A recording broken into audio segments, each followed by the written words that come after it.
छीन ली, परंतु मैं अब भी अमर हूं। क्या लगा कहानी खत्म हो गई? मैं तब भी था और आज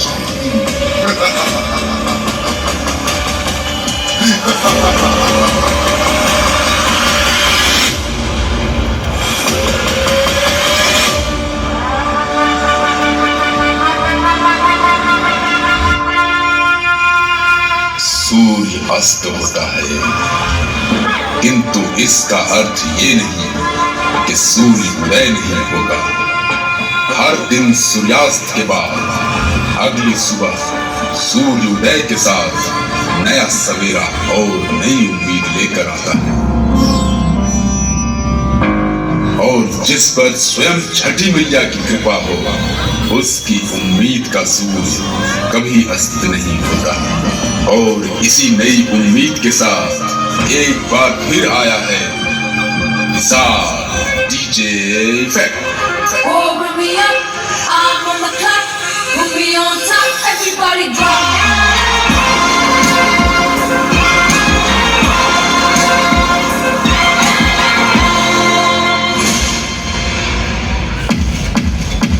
कलयुग एक ऐसा युग जहां कुछ भी असंभव नहीं।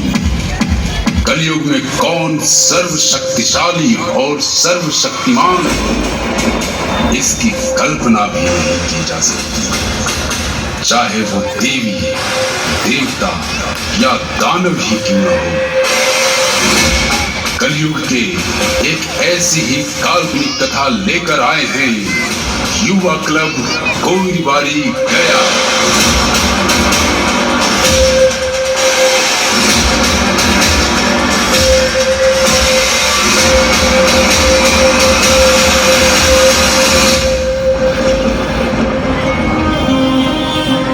छठ व्रत की कल्पना हम सूर्य देव के बिना कदापि नहीं कर सकते, क्योंकि सूर्य देव की आराधना से ही छठ व्रत संपन्न किया जाता है।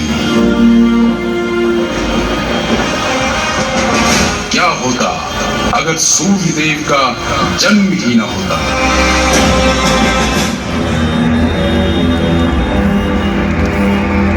क्या लगा कहानी खत्म हो गई? मैं तब भी था और आज भी हूं।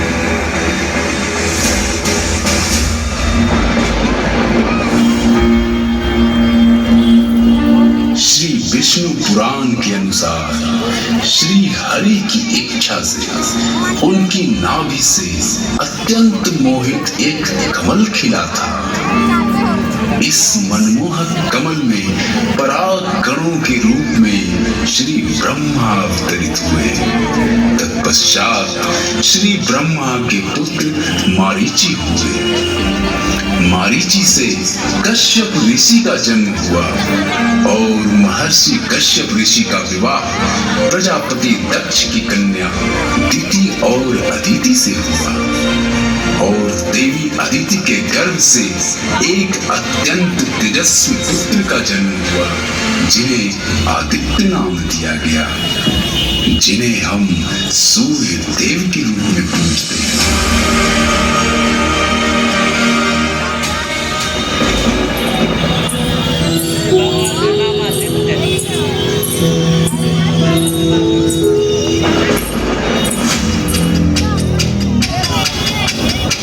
देवी अदिति के गर्भ में सूर्य देव पल रहे थे और देवी अदिति को यह भली भांति ज्ञात था कि यह कोई साधारण पुत्र नहीं। इसलिए इनके जन्म को रोकने कोई न कोई दानव अवश्य आएगा। इसलिए देवी अदिति ने गर्भावस्था में ही छठी मैया की आराधना की।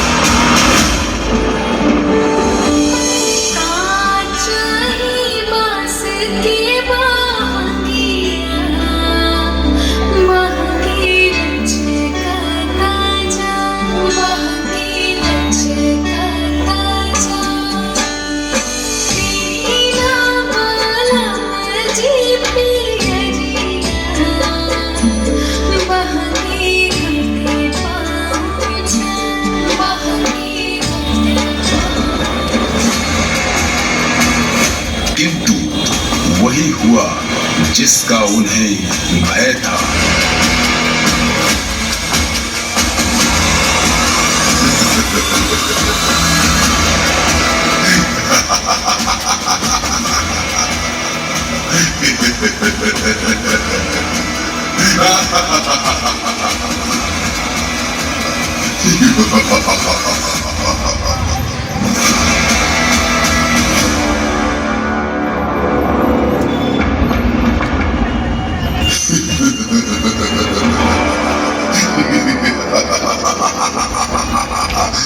कलयुग में अगर कोई सर्वशक्तिशाली है तो वो मैं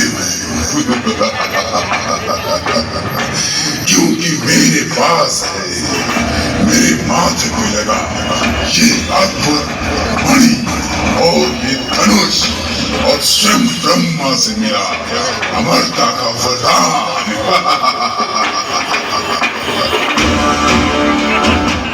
मुझे भली भांति याद है कि देवी अदिति के गर्भ में पल रहा कोई साधारण पुत्र नहीं। इसमें इतना तेज है कि ये पूरे ब्रह्मांड को प्रकाशमय कर सर्वशक्तिशाली कहलाएगा। और जो इतने शक्तिशाली और तेजस्वी पुत्र को जन्म देगी वो देवी अदिति भी उससे कहीं अधिक शक्तिशाली है। इसलिए मैं अपनी मणि और धनुष की शक्ति से देवी अदिति को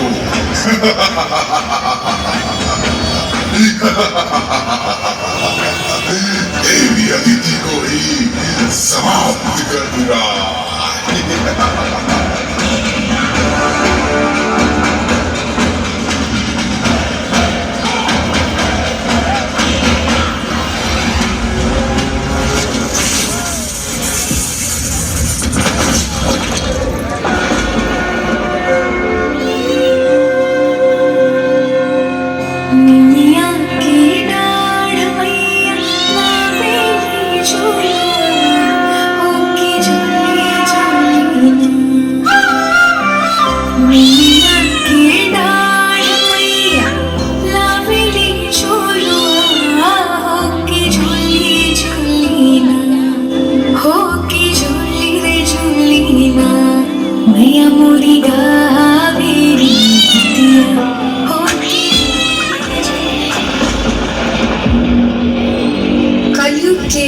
इस दानव ने आज जो पाप किया है उसका दंड तो उसे मिलना ही है।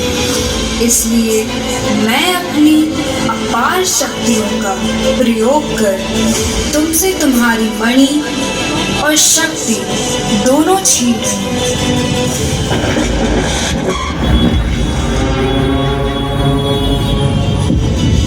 किंतु तुम्हें आशीर्वाद भी देती हूँ कि तुम अमर रहो और समय आने पर धन की रक्षा के लिए तुम्हें तुम्हारी शक्तियां वापस मिल जाएंगी। तथास्तु। तत्पश्चात देवी अदिति के गर्भ से प्रचंड तेज प्रज्वलित हुआ और इस प्रकार सूर्य देव का जन्म हुआ जो पूरे ब्रह्मांड को अपने तेज से प्रकाशमय कर सर्वशक्तिशाली होने का परिचय दिया।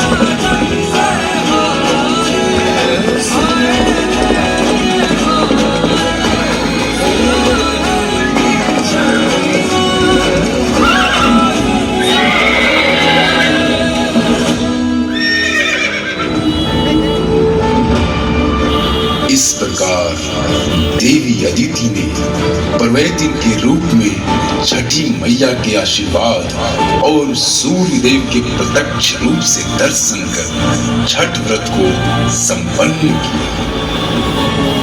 शीतली बेरिया शीतल दूजे पनिया कब देव देवता तू आके दर्शनी जोड़े जोड़े सुपावा आदित्य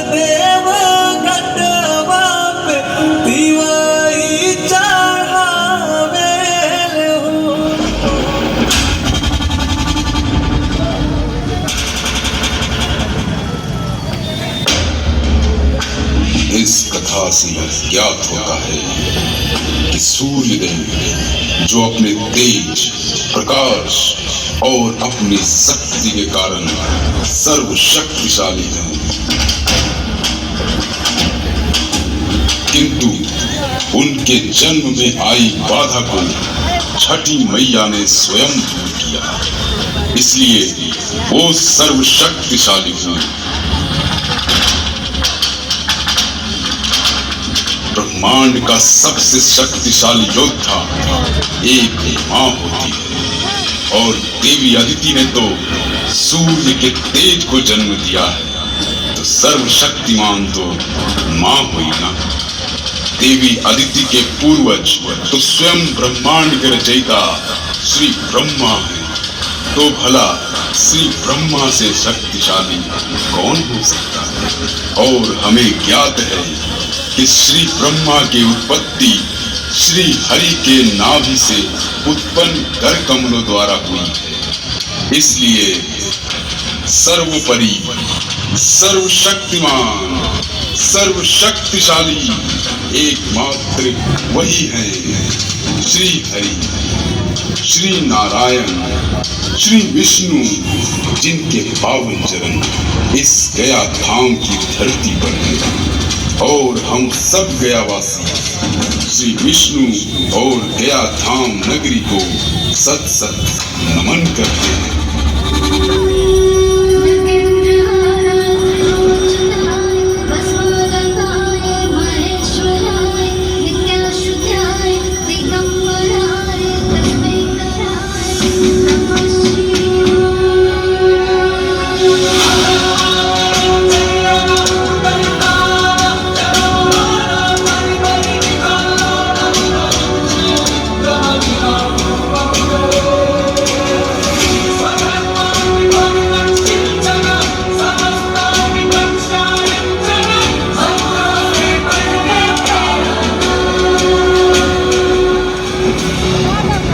कलयुग में अधर्म चरम सीमा पर होगा, ब्रह्मांड में चारों ओर ईर्ष्या, क्रोध, लालच का प्रकोप होगा, जब वायु में विष होगा और गंगा निर्जल, तब श्री विष्णु अपने 10वें अवतार के रूप में धरती पर अवतरित होंगे और वही सर्वशक्तिशाली होंगे और वही सर्वशक्तिमान जिन्हें हम कल की अवतार कहेंगे।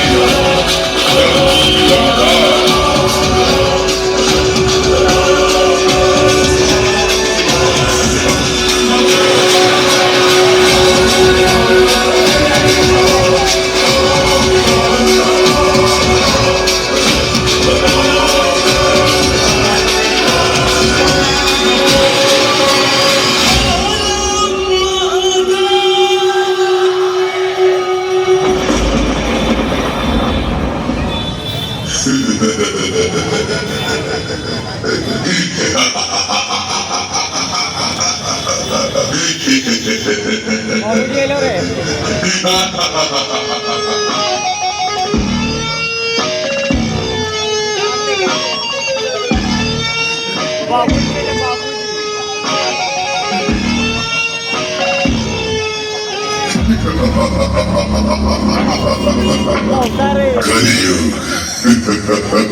कलयुग मेरा होगा। यहाँ कोई मणि, कोई अमरता का वरदान, कोई सूर्य का तेज और ना ही कोई छठ। कलयुग में किसी भी चीज का कोई महत्व नहीं।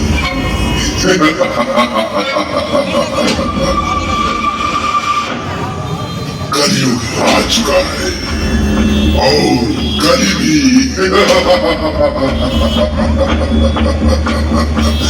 मुझे रोकने के लिए 7 चिरंजीवियों के साथ साथ स्वयं विष्णु का अवतार किंतु मैं नहीं रुकूंगा। मैं कली हूँ, कली।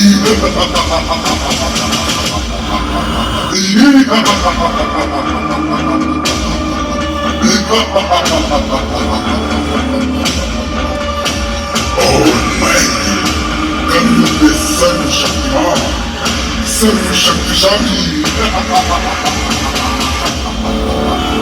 कलियों में सिर्फ और सिर्फ कली।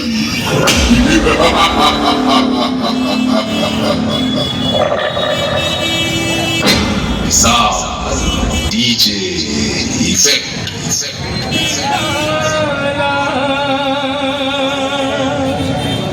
लिखने वाले ने लिख डाला, मिटा न कोई पाया।